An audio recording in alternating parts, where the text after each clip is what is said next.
If I was in the office 10 years ago and I left maybe 70, 80 voicemails with people actually returned my phone calls. Today, I'm leaving over half my messages by text because I find when I call them on the phone, nobody answers, nobody returns the calls. But if I send them a text, I get an immediate answer in 5 minutes. How is this world changing for you and your sales team that we're seeing such a dramatic shift, even just how we communicate? And how many of your customers want everything the next day? Now, by the way, this is not new. What Amazon has done to screw up your life today, Domino's screwed up our lives 15, 20 years ago. Because 15 or 20 years ago, Domino's, when they came out with a pizza, 30 minutes or it's free. How many of your customers just use that cheap shot every time you visit them? Well, it'll take us 2 weeks to get that part in. Well, I can get a pizza here in a half hour. How come it's going to take me 2 weeks to get your damn part? Remember when that was going on? Well, it's just the new substitute. Today it's saying, well, gee, Amazon will get here in 2 days and 2 clicks. Why does it take you so long? But that's always been in existence. That always has been there. But are these changes happening to your customers? Now the question is, what are your salespeople doing about it?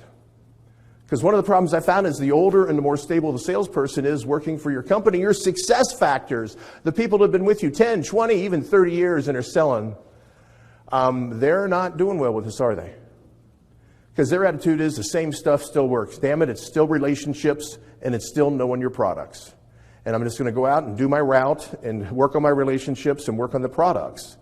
But look how many customers today, that's not quite the value they're looking for, is it? But there's 6 significant changes, I think, that can help you in this process. The first change and first action I think you can do to win more business is you got to start working on your message of uniqueness.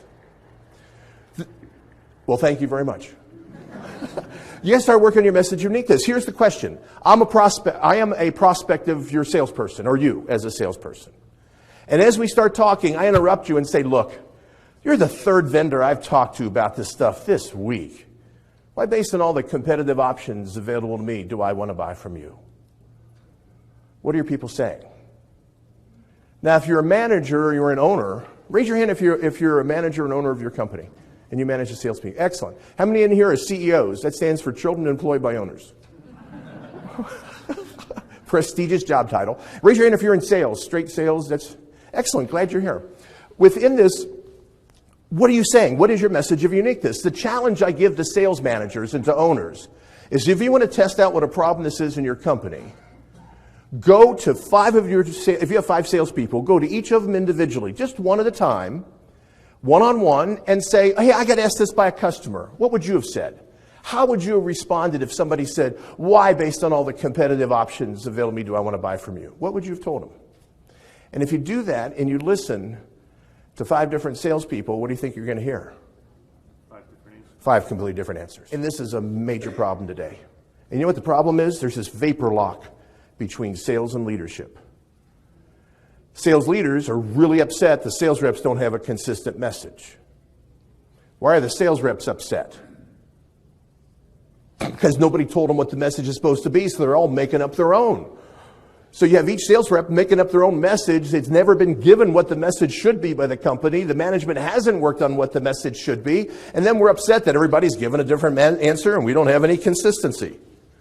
How accurate do you think that is? Well, let's make this easy. Raise your hand if you think this problem is happening to the person sitting next to you. Okay, we got that one done. Here's what we're driving at with this. The reality today is, with all of the stuff available online, all of the pricing and all the predatory pricing available online and all the other stuff, it's pretty much guaranteed you're never going to be the cheapest price again. Unless you have people that make math errors. Fair statement?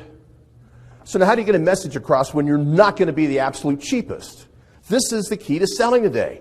And the power here is not to say, you can't say we're going to be cheapest because somebody will always find it cheaper. What we want to do is say, we want to remind them to say, we're not going to be your lowest price, but if you give us a chance, we can prove why you're the lowest total cost.